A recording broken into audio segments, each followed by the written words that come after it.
Welcome back to Redefining Us. I'm your host, Stephanie Konter-O'Hara. I'm a licensed professional counselor, and I have with me today Arden Cartrette, who is a birth and bereavement doula that focuses on support before, during, and after pregnancy loss. She founded the Miscarriage Doula in 2020 as a woman were experiencing pregnancy loss during the pandemic and has supported thousands of women through the highs and lows of grief after loss. Based out of North Carolina, where she lives with her husband, living children, and pets. She loves to show people the care they deserve. Awesome. Yes, let's just dive in. So glad that you're here. I really appreciate you taking the time out of your day. I know life as a business person and life as a mom is a crazy life. So I really appreciate you taking time to be here today. Of course. Thank you so much for having me. Yeah. So I'd love to hear about the work that you do with people and why you're so passionate about it.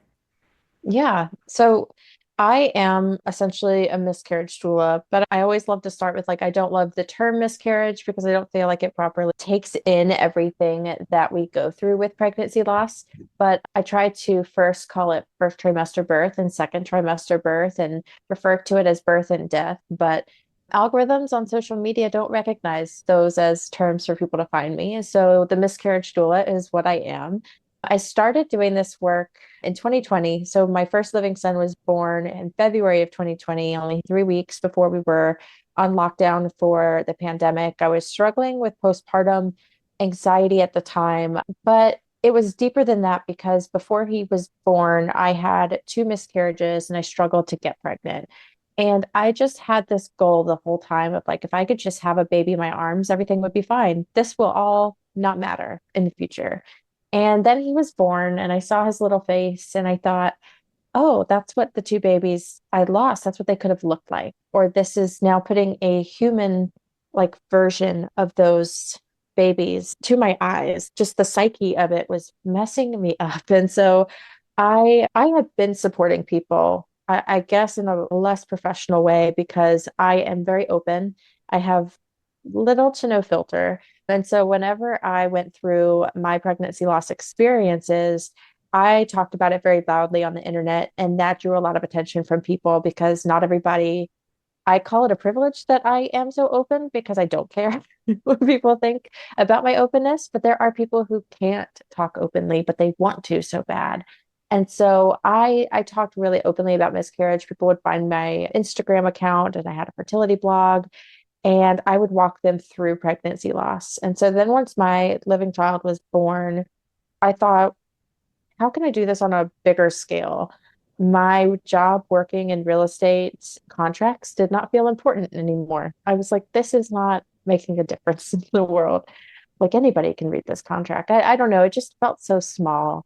And so I took a course by Sisters in Loss to become a birth and bereavement doula. And their course really focused on birth in second and third trimesters. And so I saw that still that first trimester birth and loss was missing. There was still this gap. And so I focused more on first and second trimester losses. However, have supported a lot of people through third trimester losses as well. And I don't think I knew what I was building at the time that I was building it. I just knew I needed to build something. The goal was always for people to find me before they experience loss because I want to help prepare people. I want them to know what questions to ask. I want them to understand the pros and cons of all of their options. I want them to feel like they have an informed choice, not just hearing the options and being like, well, one is surgery, so I'm going to pick something else without really understanding what the surgery aspect is, but also how to navigate the grief because the grief is what took me down. I felt like it was so heavy and I didn't understand why it was so heavy because I didn't know this little life and I lost them so early. I couldn't comprehend why it was so heavy. And so, doing a lot of continuing education in grief and in trauma has been really, really meaningful for me, but also for other people. And so now I run the Miscarriage Doula, which is an online resource and service. I talk to people one on one. We have support groups. We have a ton of free handouts that basically just list out all of the options and things to go to the store and buy if you're having a miscarriage at home, along with some things to help people cope in grief after loss. And so it's kind of what I do and why I do it. That I feel like that's the short version, and that was very long-winded. what I really heard from what you were saying is that, like most helpers, there was this personal experience that then led to a lot of curiosity for you and this deep drive to have a lot of more personal understanding of yourself that then led to this deep desire to help other people who are going through or maybe might go through or have been through the same or similar situation. And I mean, in my opinion, people can argue about that with me about that, but I think those are the best helpers because there's such a passion and ability to be empathetic with the Yeah. person that they're sitting across from that maybe isn't there when someone doesn't come from that place of deep curiosity and deep empathy. Yeah, totally. And I usually say to my clients, I like who I am now. I don't like how I got here, I guess. Like I would never, I don't know, it's so complicated. If I could wish away the trauma I experienced from my miscarriages, I would. I would in a heartbeat. I think that some people say that they wouldn't because then it would erase those pregnancies, but I would love not to relate to these people, right? But unfortunately, I do. And then I guess fortunately, it gave me this deep understanding of feeling empathy. I mean, the empathy that I gained from this experience has bled into obviously my professional life. It's bled into politics for me. It's bled into my family. It has made me a better human, but I really wish I could have just read a book and learned this stuff. But again, it's so complicated because I really do like this version of myself, but I hate the things I experienced to get here. Yeah, I don't know if I've ever met someone who's like, I really love that I had trauma. Like, excellent. No, you're right. Chef's kisses, right? So I think that's very relatable. Like no one wants to go through these things in order to have empathy, but it's since it is a part of your story, it's really amazing to me how you've really used that. I'm going to use the word trauma again. I don't know if that's how you label it. I might be putting It words is. out. Okay. But No, yeah, it is. that trauma to then help other people. So yeah. Yeah. Well, and I do think it's because I know that with your podcast, a lot of your topics are about like womanhood and motherhood. And I feel like one of the lessons that I learned from experiencing loss is to teach my children this empathy myself instead of allowing them to just experience the worst things in the world and then gain these things. Because my parents never taught me the empathy level, but they also didn't teach me that it was okay to give part of myself to other people. So I didn't have the best examples growing up for these things that I had to learn the hard way, if that makes sense. So I feel like as a mom, and I call them my living children because I have two children and they're my third and fourth pregnancy. I want to teach them to see people and to feel for them when they're struggling, or if you can offer them support, do it. Like it Yeah. sounds simple, but I feel like I was never taught things like that. Yeah, I think it's really, I mean, I've heard the phrase a thousand times, but I'm going to just use it since it is so cliche and people know the saying, but we don't have to walk in someone's shoes in order to understand their story. And so, Yeah. like, how do you impress upon the importance of that when it comes to even maybe some of the people that you work with? I imagine, okay, I'm going to speak for myself. Yeah. In my own story of life, there was times where I was like, well, my situation's not as bad as this other person's, or like, I'm not that hurt by this because like look what this other person went through. So it's almost a comparative trauma thing. And I think that helps some people, in my case, almost bypass being empathetic towards myself. Yes. I I see that a lot with yeah, people. I was gonna say, I imagine that's something you come across with the people that you work. Yes, it is. And again, because my approach is to make sure that people are experiencing the grief and that they're not trying to bypass the grief. I will catch people, especially in support groups. They will say, like, oh, well, so and so in the group had a loss 3 weeks later than mine. That's so much worse. And then they feel like they can't speak on their grief. And so I usually will stop them or talk to them privately and remind them that just because somebody has a loss that's later than theirs, or if somebody has a loss where there's more physical trauma involved or more medical trauma, however they, feel like somebody else has it, quote unquote, worse than them, that's not a reason not to feel grief. My mom is very much somebody.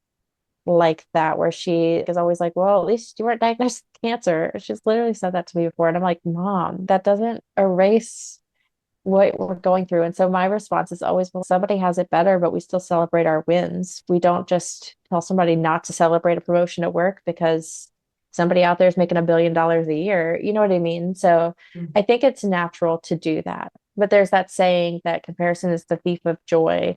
And I've posted on Instagram saying comparison is the thief of grief. And I find that to be true a lot of the times because people, again, talking about like the heaviness of pregnancy loss and the grief that comes with it, people are like, well, I've lost my dad. Why am I so sad about this loss? And it's a different loss. That's why it's heavy in a different way. And so seeing it all as separate is really important. But people, they compare it all the time. It's hard not to. Yeah. Yeah, I oftentimes when I work with clients, even who have living children, but maybe have had a really difficult birth, I'm not sure if that's something that you focus on with your clients, but just even the grief around it not being the way that they envisioned bringing Yeah. your baby into this world. And I imagine that probably comes up in some of the work that you do as well. Yeah. There are people who have had a living child and maybe experience a loss after, and maybe with their living child, it was a really traumatic birth. So they were looking for redemption in this next pregnancy, and then they experience loss, and it feels like a double blow of why can't the birth part of this go correctly? I'm putting that in quotations for everybody can see me. And that's a really hard thing to deal with because I do think there's grief for that experience that you've had in your head this whole time because in the world, we paint birth as always this beautiful, magical time. And for everybody, it's not. And then the opposite can be true as well, where people have pregnancy loss or recurrent pregnancy loss or fertility trauma, and then they're finally pregnant and things are going well. They're preparing for birth. And usually their only goal is, well, I just want everybody to be healthy. And the experience is kind of in the back seat. And I do see a lot of people not having great birth experiences because I think they spent 40 weeks not focusing on actually making it to that milestone. So I feel like birth trauma comes from loss and from full term living children and pregnancies as well. Mhm. Yeah. I guess what do you see as a common reason why people finally make the effort to call you and work with you? Most of the time, people come to me right after a miscarriage. And I always love when people do that because then I can help them prepare for the road ahead in the first month and having the first period and then returning to everyday life. But there are people who find me a year after, 2 years, and it's sometimes they're still struggling to feel comfortable getting pregnant again. Sometimes they're struggling to get pregnant. Sometimes they have a living child and they're like, okay, this didn't fix anything. Like that's still there. But I would say majority of the people reach out because they're struggling and they're looking for somebody who gets it. A lot of people are in therapy and have brought it up with their therapist. And like you said, it takes like sometimes just a level of really getting it on a personal level. So a lot of my clients are in therapy, but also talk to me as a second person for this specific thing, just to talk through what they're struggling with, especially because in society we hear a lot of at least this and at least that. And I don't say any of those things. I just kind of will sit in the discomfort and we make a plan moving forward and things like that. Yeah.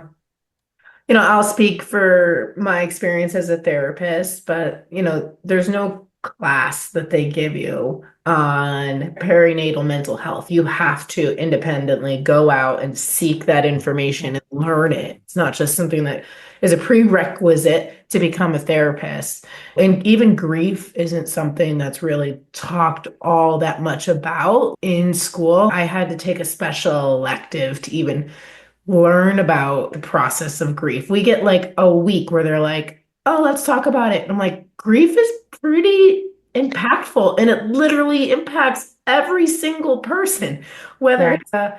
it's like you said, like a loss of a parent or a loss of a child through miscarriage or, what have you. There's so many ways that loss can impact you and we get a week of it. So yeah, I think, again, I'll speak for myself. I've had to go out and educate myself about how to talk to people and explore these concepts and use that, what you said, all of the resources at hand to learn because it's not just readily available and talked about commonly. whether it's in Yeah. school or in the general public. I've had therapists reach out to me that way we could all hop on a call together. So I have done calls where it was somebody and their therapist. And that was always really I like the collaborative aspect of that. And then I have a course that teaches people of different professions of providing specific to miscarriage grief. A lot of therapists, a lot of birth doulas, which is really important because sometimes their clients can experience loss. But I think that that's like a big part of being in this professional space is realizing if I want to learn more about something, I have to actively go out and learn it. There's not just a one size fits all class or diploma or anything like that, which I guess is really helpful, but I like to learn, so I don't mind taking a lot of courses. And that's fair. Yeah, I think it's important for people to learn what they want to learn about, but I don't know. I also feel like it's a slight like disservice to Oh, totally. I think not have that, it be again in people's yeah. faces and talked about all the time. Well, and I feel the same about in the medical field. And I have a lot of clients who are ER nurses, labor and delivery nurses, nurses in general, OBGYNs. I've had fertility specialists as clients. Like they are not taught in medical school about miscarriage, not to the degree that it needs to be. It's covered and scientifically what happens, and we can all figure out what happens, but it's not discussed heavily. In my experience, so my second miscarriage, I ended up in the ER because I was bleeding really heavily at home. And I was in the ER for 8 hours before anybody checked me vaginally, even though I was profusely bleeding. And not even trying to be dramatic. I had blood all over my clothes. They could see the blood on the floor. Nobody checked my vagina for 8 hours. I had to fight them to get something stronger than Tylenol. And the biggest thing was is that they just didn't understand how intense a miscarriage is. I think they heard me express that I was 8 weeks, but my pregnancy was only measuring 6 weeks, and they took that as like, okay, so this shouldn't be that big of a deal. But I was covered in blood. And I have now, now that I've had clients who work in these fields, they have the same experiences that I did. And it takes that for them to realize how they weren't taking it seriously before. And then there's a lot of guilt with that. And, other layers to their grief where they wish they could go back to all of those patients that they didn't understand what they were going through because they didn't have the education. And so I feel like when I was going through it, I was angry at the medical staff because I was like, how could you guys not know this? You're doctors. But now I have a little bit more empathy and I'm more mad at education standards. We could fix that. Those are classes that we could focus on or topics to spend more than one class or one week on. And I understand the world is very big and there are a lot of things to learn about. But I feel like grief, like you said, comes up so much. And I imagine for nurses, pregnancy loss comes up, whether it's on somebody's form from a previous experience, like still being trauma informed on these topics is important. And I just feel like we're failing. We're really failing human beings and not being more versed in it. Yeah, I could. Yeah, I agree with everything that you said. I think it could be handled a lot differently, especially for people who are day in, day out faced with these types of clients. It might be quote unquote a little bit different for just your PCP, right? That's not the thing that they're specializing in. Yeah. If you're a nurse that works on labor and delivery floor, you should probably be more educated on miscarriage and that experience. Well, and so in the United States specifically, because I work with people all over the world, so I've got to know like other health systems and they all kind of suck. I used to think, oh, wow, every country has it so much better. And in a lot of ways, they do. But healthcare sucks around the world. And I feel like that is a really sad thing to realize. But like in the UK, they have an early pregnancy unit where if somebody has bleeding early in pregnancy, they can go there for specific care. They don't have to go to the general. Like here, if you have a problem, you're going to the ER. You can go to urgent care, but they're going to tell you to go to the ER. Like you said, you're not going to go to your PCP for this. You might call your OB, but they're going to tell you to go to the ER. And so you go to the ER where they see all types of different things. And I don't know. It's just, I feel like that's the one department that I'm like, we could totally do better here because this is where people go when they have vaginal bleeding or if they're bleeding a lot out of any hole in their body, they're going to the ER. And so I think that they think about it from a scientific term, and they know they can't do anything to necessarily prevent it from happening, but I think that focusing more on the care would be really helpful. But I feel like there's a gray area, especially in first trimester care, even for somebody who's pregnant and things are going well and they're super sick. I have a friend right now who's dealing with this. She goes to the ER, she's waiting hours while throwing up and going to the bathroom before she's hooked up with fluids after it's been days where she's not eating. And I just feel like there's a gap in the care for people, especially early on in pregnancy, whether things are going well or not. I don't know how to fix that. I wish I did. I mean, I would imagine funding and research are at the core of a lot of these problems. Yeah, I fear we're getting further, further from getting that, Yes. which sucks. Yeah. I remember when I was pregnant, I had to wait until week 10. And I was very anxious for like the first 10 weeks. I had already experienced a miscarriage and then I had experienced a chemical pregnancy, which was still a loss in itself, even though I wouldn't even say it to myself, even though it was only a chemical pregnancy, right? But the hope was there. And yeah, so I was like almost angry that I had to wait 10 weeks to see Yeah. someone because my anxiety was just every day. I'm like, should I take another test? Should I make sure that I'm still pregnant? What do I don't know what's going on in there. Do I need to get one of those Doppler things off the internet so I can try to hear? Like, can you even hear anything at 10 weeks? Right. So, or before 10 weeks. So I was just very anxious most of that first trimester because I didn't Yeah. go until week 10. That is also a crazy aspect to me. I guess, I'm biased because I only support people in loss, although I also support people in pregnancy after loss, but they've experienced loss before. And so if I had a client who was in your situation, I'd be like, well, do you want to be seen before 10 weeks? Because let's make that happen. Here, I will literally write out the message for them to send to their doctor to advocate for that earlier ultrasound. Or we talk about what are the pros or the cons of having an earlier ultrasound on your mental health. Like, is it going to help? It depends on people's stories. And I think it's totally ridiculous to wait. Like that's what the norm is because, I think about it from my standpoint. Like my first pregnancy stopped growing at 6 weeks. If I didn't have my first ultrasound until 10 weeks, that's already over 4 weeks that the pregnancy has not been progressing, that my body has been pregnant. And then they're going to want to confirm another 7 to 10 days later, right? And so I'm just going to keep being pregnant. And that's so dangerous if I start bleeding and I don't know what's happening. There's just so much that then if you call and you're bleeding, they're like, oh, well, that could be normal. Just wait another week and come in. And I don't know. I just feel like it could be so much better. Or even just, having a spot on an OB's website of resources in case somebody has a miscarriage over the weekend or starts bleeding.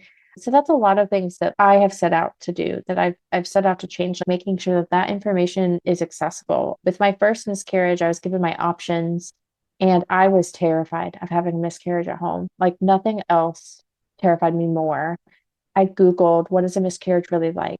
And I was just met with Reddit threads where people talked about how it was a heavy period. I feel like people were afraid to be honest because I don't think that that was their experience. And, now I've met thousands of women who have not had that experience. Of course, there are people who have that, but there's a scale of normal. And instead of telling us the scale, I was like, oh, this can't just be a heavy period. I already have heavy periods. How much heavier could it be? That's alarming. And so I was not prepared for having my miscarriage at home. And I wasn't prepared for the amount of blood. I wasn't prepared for the pain. Now that I have what feels like lived 10 lives, I recognize that what I experienced were contractions at home. It was very birth-like. And, I think that it was really brushed off because the pregnancy stopped growing at 6 weeks. But I think that there's a lot of factors that aren't taken into account whenever we think about pregnancy loss. And I mean, I've had people who have the quote unquote, I say quote unquote chemical pregnancies, not because I don't think that they are real, because I don't like the term. I call them early miscarriages, is those can still be really heavy. And the consistency of the bleeding can be abnormal where it's really concerning. It's just across the board, we are so unprepared. So my goal has always been to be a resource or to provide that information a little bit easier for people because I couldn't find it. And I don't want people to not be able to find what they need. Yeah. Yeah, the Google isn't always your friend, right? But if you can find the right resource on Google, Yeah. which it sounds like you have a lot of information on your website that people can get educated rather than just reading no offense to Reddit, but a Reddit thread, right? It's maybe not the most educational information there. Yes. And so I do have a lot of people who find me from Googling specific key terms about miscarriage. And even on Reddit, there are people who have shared my resources there. So I feel good that even if somebody ends up on Reddit, there's still a chance that they get that information. I have made information for doctors and I've sent it to them for free. I'm like, please just give this to people. I don't even care. I don't care if I'm broke for my whole life. I just want people to know this stuff because I think about myself and the thought of somebody else feeling as hopeless as I felt, literally, that breaks my heart. I know that there are still people who don't have access to the information because they're not thinking about Googling it, or maybe it's happening so quickly. And I feel like those are the things that keep me going because I hate this is a reality for so many people. Yeah, yeah. Well, yeah, let's share with everybody where people can find you and how they can connect. Yeah, I guess the best way is my website is miscarriagedoula.co, not .com. And Instagram is where I am most active. It's just Instagram at the Miscarriage Doula. I provide a lot of content there. I provide links to the free handouts and our support groups and things. So those are probably the two best places to find me. Awesome. And I imagine a lot of your support groups are virtual, or are they in person in North Carolina? Everything we do is virtual. I do have in-person clients whenever they're local to me, but everything is offered virtually. Awesome. Yeah. Well, that's fantastic. Thank you so much for being on, Arden. I feel Of like course. I learned a lot. I'm sure people that were listening learned a lot. So, yeah, I really appreciate your time. Of course. Thank you so much for having me.